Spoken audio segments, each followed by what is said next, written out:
then? Well, that building is known as Semaphore Tower, and that plays home to a group called the Queen's Harbour Master, or QHM for short. Now, these are the people in charge of all the shipping movements in and around Portsmouth. Going from the side of this tour, right up to means of warships, cross-shell ferries, the Isle of Wight ferries, and also all the yachts and boats you've got passing down our left-hand side. Basically, anything and everything that moves around the harbour goes to the people up in that town first.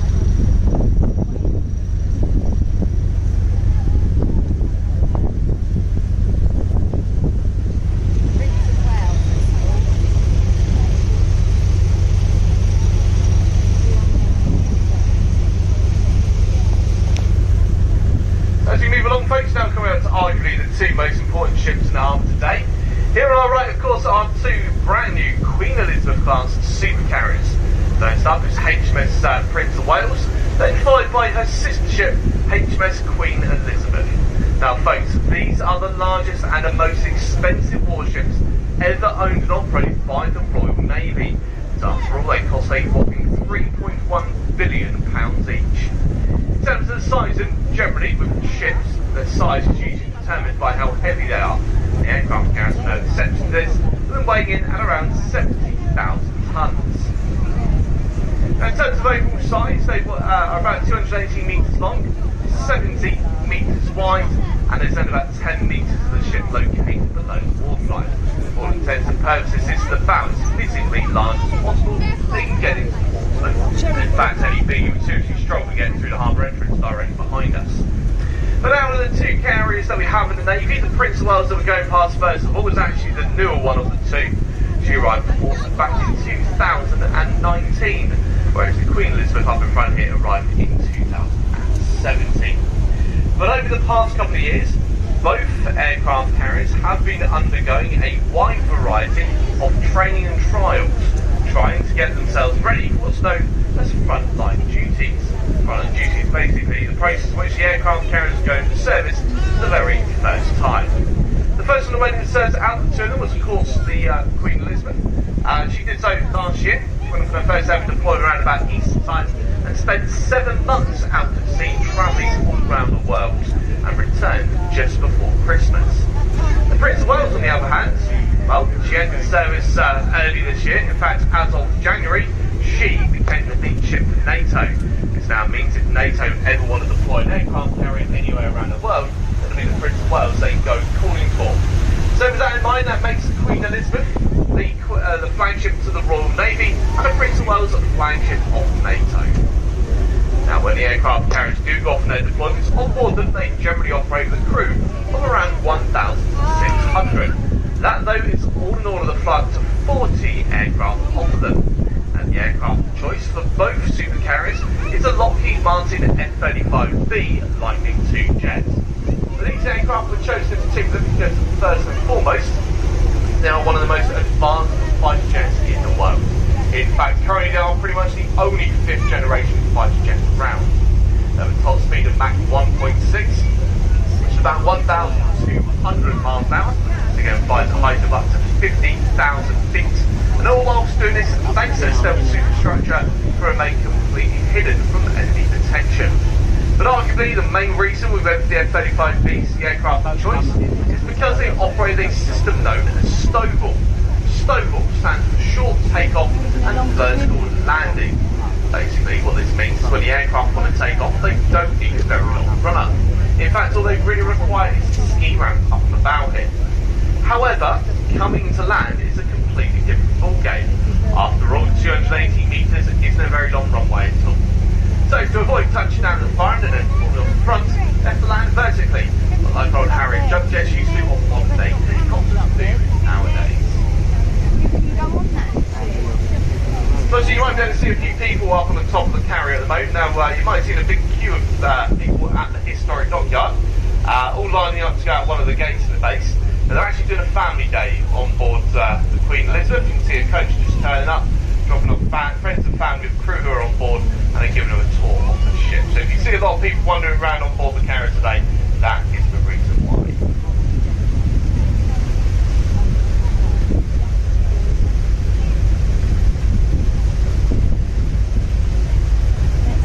So folks, we're going to move away from the aircraft carriers for now. We'll come back to them a little bit later on.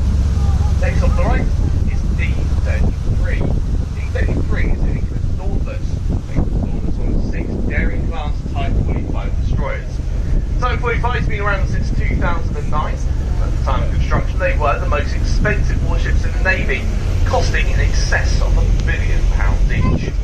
Now the prime role for a Type 45 destroyer, well, that's for air defence. They're therefore designed to track and find missiles and aircraft that fly in the skies around our fleet.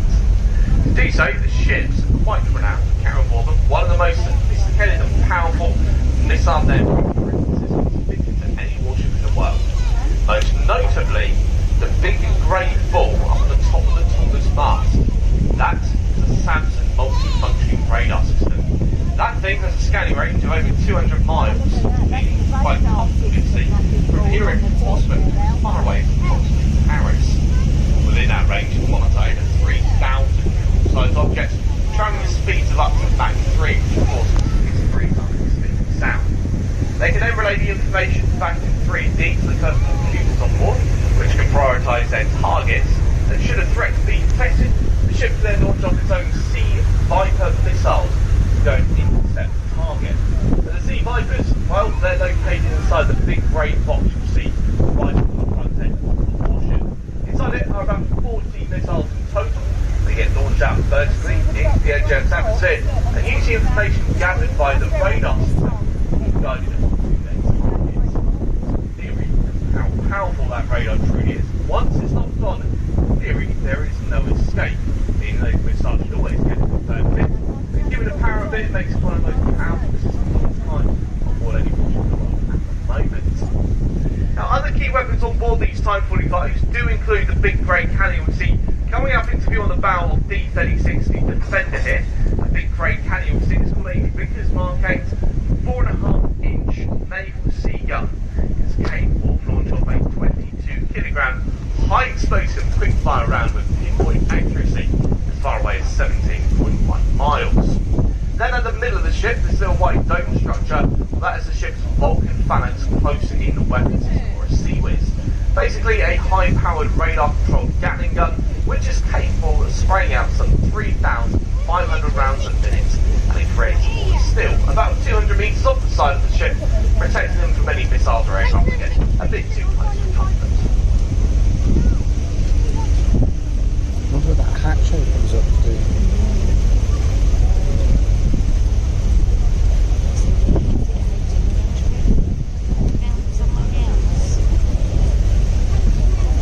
As we come around the bow of our Type 45, as we round the corner here, we're going to see three sister ships lined up. The first one is F-78, HMS Kent. Then we've got the Lancaster and Westminster side by side up in front. Now these are what we call Duke-class Type 23 frigates. And the frigates are one of the oldest classes of warship in the Navy. Some of them have been around since the 1980s. When these ships were first introduced, they were designed for anti-submarine warfare, so they could hunt down enemy submarines. But as the years have gone by, they've also had to find their way to other lines of work as well. Nowadays, they are considered multi-role ships. They do a lot of different jobs. That can be things like humanitarian work, drug smuggling, and anti-narcotics works, and even anti-terrorism operations as well. So these ships go all around the world doing a lot of different jobs. What makes them so good at this is the array of weapons carried on board them. As we go past both the Kent and in particular the Lancaster in a second, these ships are both fully armed at the moment, so they've got all their weapon systems in place. In the case of the Lancaster, she's due to go off on deployment fairly soon. Now as you come towards the bow of the Lancaster, you can see all of her weapon systems in place at the moment. So firstly up at the front, the big grey cannon once again. The Vickers Mark 8, so that is the exact same gun that's on the front of the Type 45s which you saw a few moments ago. Behind that is then a grey box with the doors on the side of it. That's housing for the ship's anti-aircraft Sea Sceptre missiles. Unfortunately, you can't see the missiles just yet, we might get a glimpse of them as we go further along. So these are designed to protect the ship from missiles and aircraft getting too close to them.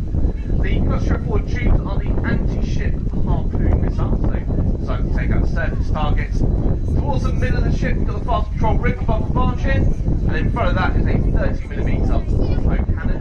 And then finally below the waterline they carry arms, there are depth charges and torpedoes. So all in all, very heavily armed, very well rounded ships. In fact, that's the reason they're considered very good multi-role ships.